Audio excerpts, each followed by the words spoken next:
मंडळी आपण direct cooker मध्येच आपण ती उसळ बनवणार आहोत. तर सर्वात पहिले कुकरला बऱ्यापैकी चांगलं असं गरम करायला ठेवलंय. त्याच्यानंतर मी ह्याच्यामध्ये ऍड करणार आहे 1 चमचच्या आसपास तेल. तेल कोणतंही वापरू शकता. आता आपण ऍड करूया काही राईचे दाणे. राईचे दाणे तडकल्यानंतर ह्याच्यामध्ये ऍड करणार आहे मी एक मीडियम साईजचा कांदा, बारीक चॉप केलेला कांदा. आणि गॅसची फ्लेम मी आता मीडियम करणार आहे आणि ह्याला व्यवस्थित मस्तपैकी फ्राय करून घेणार आहे. ह्याला कमीत कमी 1.5 ते 2 मिनिटाच्या आसपास मी मीडियम फ्लेम वरती फ्राय करून घेणार आहे. हे बघा 2 मिनिटं कांदा चांगला फ्राय केल्यानंतर ह्याच्यामध्ये आता ऍड करणार आहे अद्रक लसूणची पेस्ट. 1 चमच अद्रक लसूणची पेस्ट. ही मी रेडीमेड पेस्टच यूज केलेली आहे. फ्रेश असेल तर अजून छान फ्लेवर येईल याच्यामध्ये. हे बघा आता ह्याला पण आपण व्यवस्थित फ्राय करून घेणार आहोत. ह्याचा जो कच्चापणा आहे ना अद्रक लसूणच्या पेस्टचा तो निघून गेला पाहिजे. तर ह्याला पण 1 मिनिट असंच फ्राय करायचं. हे बघा 1 मिनिटाच्या आसपास फ्राय करून झालेलं आहे. तर हे बघा ह्याचा जो कच्चा फ्लेवर आहे तो ऑलमोस्ट निघून गेलाय. तर आता ऍड करूया 2 स्मॉल साईजचे टोमॅटोज. स्मॉल साईजचे 2 टोमॅटोज आहेत. आणि आत्ताच मी ह्याच्यामध्ये ऍड करणार आहे थोडंसं हलकंसं मीठ. बघा अगदी थोडंसं मीठ, कारण की मीठ आपण नंतर पण ऍड करणार आहोत. बघा हे ऍड केल्यानंतर ह्याला व्यवस्थित मिक्स करून घ्यायचं आहे. आणि मिक्स केल्यानंतर ह्याच्यावरती मी नॉर्मल एक झाकण ठेवून आहे ना ह्याला 1 मिनिट ह्याला वाफ देणार आहे. म्हणजे कसे टोमॅटो थोडेसे गळले पाहिजेत. ह्याला आहे ना व्यवस्थित असं एक समान पसरवून गॅसचा फ्लेम थोडासा लो केलाय आणि झाकण लावून घेऊया. 1 मिनिट ह्याला वाफ बसलं चांगली. हे बघा आता झाकण उघडून आपण पाहूया.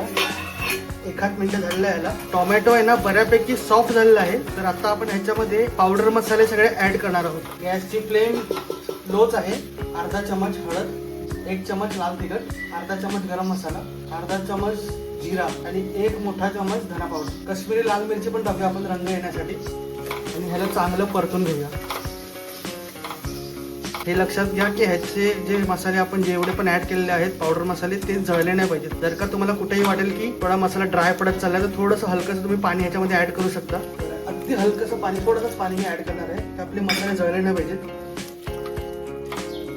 बघा मसाला आहे ना साईड बघा तेल सुटायला सुरुवात झाली आहे. त्याला व्यवस्थित परत एकदा मिक्स करतो. हे बघा आपल्या मसाल्याला बघा कसं मस्तपैकी आहे ना तेल सुटायला चालू झाले म्हणजे मसाला रेडी आहे. आता आपण ह्याच्यामध्ये ऍड करूया हे पिवळे वाटाणे. जे पिवळे वाटाणे आहेत ना हे रात्रभर मी सोक करायला ठेवले होते. रात्रभर मी भिजायला ठेवले होते. आणि जर का तुमच्याकडे वेळ कमी असेल तर गरम पाण्यामध्ये 2 तास तरी भिजवले ना तरी ते भिजतील एकदम व्यवस्थित. ह्याला आता व्यवस्थित मिक्स करून घेऊया.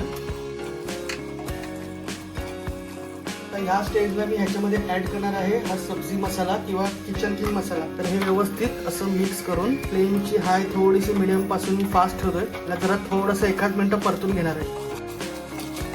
बघा 1 मिनिट झालेलं आहे. ह्याला मसाल्यांसोबत परतून आता ह्याच्यामध्ये आपण गरम पाणी ऍड करायचं. गरम पाणी किती? आपण उसळ बनवणार आहे त्याचा अगदी रस्साबाजी नाही करणार आहे. हलकासा रस्सा ठेवणार आहे. जेवढे वाटाणे होते ना त्याच्या फक्त डबल पाणी. हे एवढं पाणी पुरेसं आहे. त्याच्यामध्ये चवीनुसार मीठ, आपण पहिले पण मीठ ऍड केलं होतं तर त्यानुसार मीठ ऍडजस्ट करा. त्याला व्यवस्थित पुन्हा एकदा मिक्स करून घेऊया. आणि आता ह्याला झाकण लावून फक्त 2 शिट्ट्याच करायच्या. चला तर मित्रांनो 2 शिट्ट्या झालेल्या आहेत. तर आपण खोलून पाहूया आता ऍक्च्युली आपली कशी उसळ तयार झालेली आहे. तर हे बघा ही अजून पण थोडीशी खडी खडी आहे. त्याचं मी कारण सांगतो. कारण की आपण ह्याच्यामध्ये आता ऍड करणार आहे बॉइल्ड बटाटा. ऍक्च्युली मी कच्चा बटाटा पण टाकला असता पण माझ्याकडे उकडलेला बटाटा आहे तर तो मी ह्याच्यामध्ये ऍड करणार आहे. हा जो बॉइल्ड पोटॅटो आहे ना हा आपण ह्याच्यामध्ये ऍड करणार आहोत. बघा असा हा बॉइल्ड पोटॅटो, 2 बॉइल्ड पोटॅटो मी ह्याच्यामध्ये ऍड करणार आहे. हे बघा पोटॅटो जो आहे तो आपण ह्याच्यामध्ये मिक्स करून घेऊया. अगदी ओबडधोबड मॅच केलेला आहे कारण की त्याचे जे चंक्स असतात ना ते असे थोडेसे आपल्याला लागले पाहिजेत. बटाटा आपण ऍड केल्यानंतर एक 2-3 मिनिटं उकळून घेतलेलं आहे. ह्याला बारीक चिरलेली कोथिंबीर अशी याच्यावरती मस्त टाकून घ्यायची आणि ह्याला एक मिक्स करून घेऊया. हे सध्या तुम्हाला ही उसळ पातळ वाटत असेल पण ही जेव्हा थोड्या वेळाने आहे ना ऑटोमॅटिकली ती घट्ट होईल कारण की आपण बटाटा वरतून टाकलेला आहे. कच्चा बटाटा टाकायचा असेल तर आपल्याला वाटाणा सोबतच टाकून घ्या. माझ्याकडे बॉइल पोटॅटो होता म्हणून मी तो बॉइल पोटॅटो ह्याच्यात टाकलेला आहे.